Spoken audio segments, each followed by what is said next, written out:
قال رب اشرح لي صدري ويسر لي أمري واحلل عقدة من لساني يفقهوا قولي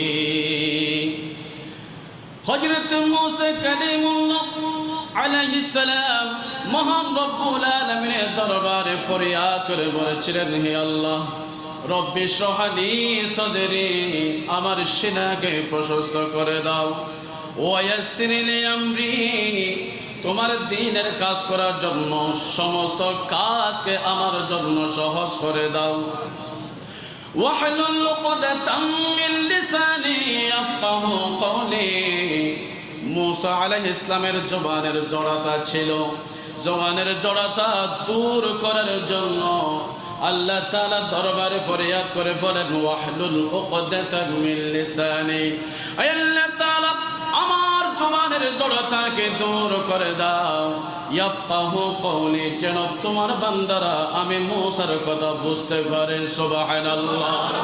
মুসা আলাইহিস সালাম আল্লাহর কাছে নিজের সিনা মুবারককে প্রশস্ত করার জন্য দোয়া করেছেন, কিন্তু আল্লাহ আমার নবীকে কেমন সম্মান করেন, কেমন আমার নবীর তাজিম মর্যাদাকে বুলন্দ করে দিয়েছেন।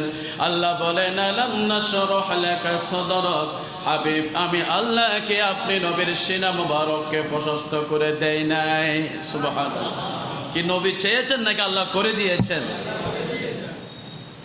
সমস্ত নবী রাসূলগণ আল্লাহর দিদার সাক্ষাৎ পাওয়ার জন্য, আল্লাহর সাথে কথা বলার জন্য চেষ্টা করেছেন, আর আল্লাহ আল্লাহর হাবিবকে নিজেই দিদার দেওয়ার জন্য চেষ্টা করেছেন।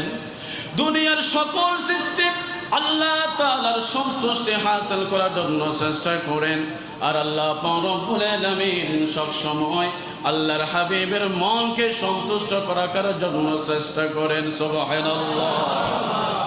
আল্লাহ তাআলা নবীর শানে বলেন, ওয়া রাফা'না লাকা যিকরাক, হে আমার হাবিব আমি আল্লাহ রব্বুল আলামিন আপনি নবীর শানমানকে বুলন্দ করে দিয়েছি, এমন ভাবে বুলন্দ করে দিয়েছি আমার বান্দারা যখন আমি আল্লাহর জিকির করবে, আমি আল্লাহকে স্মরণ করবে, তখন আপনি নবীকেও অবশ্যই স্মরণ করতে হবে।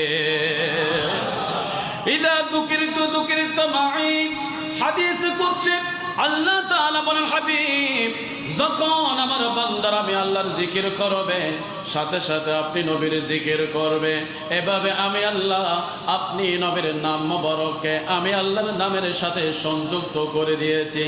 যেমন একামতে দেখেন, আযানের মধ্যে দেখেন, খুতবার মধ্যে দেখেন, নামাজের মধ্যে দেখেন, যেখানে আল্লাহর নাম বলা হয়েছে সেখানে নবীর নাম বলা হয়েছে। অতএব পৃথিবীর কোন মুয়াজ্জিন শরীফ আমার নবীর আল্লাহর নাম বলার পরে আমার নবীর নাম না বলে নবীর নামকে বাদ দিয়ে দেয়, ওই মুয়াজ্জিনের আযানকে শুদ্ধ হবে। পৃথিবীর কোন ইমাম সাহেব যদি তাশাহুদ পড়ার সময় আল্লাহর নাম জিকির করার সময় যদি নবীর নামকে জিকির না করে, নবীর নামকে উচ্চারণ না করে, ওই ইমামের নামাজ হবে, ওই মুসল্লির নামাজ হবে নাকি? এইভাবে আল্লাহ তাআলা প্রত্যেকটি জায়গার মধ্যে আল্লাহর নামের সাথে নবীর নামকে সংযুক্ত করে দিয়েছেন।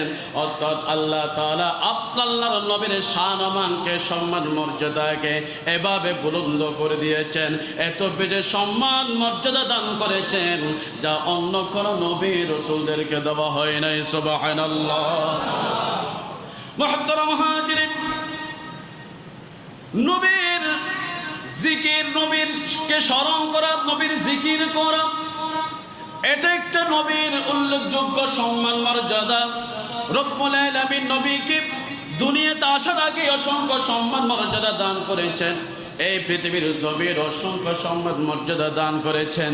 আল্লাহ তাআলা আমাদের নবীকে পরকালীয় অসংখ্য সম্মান মর্যাদা দান করেছেন।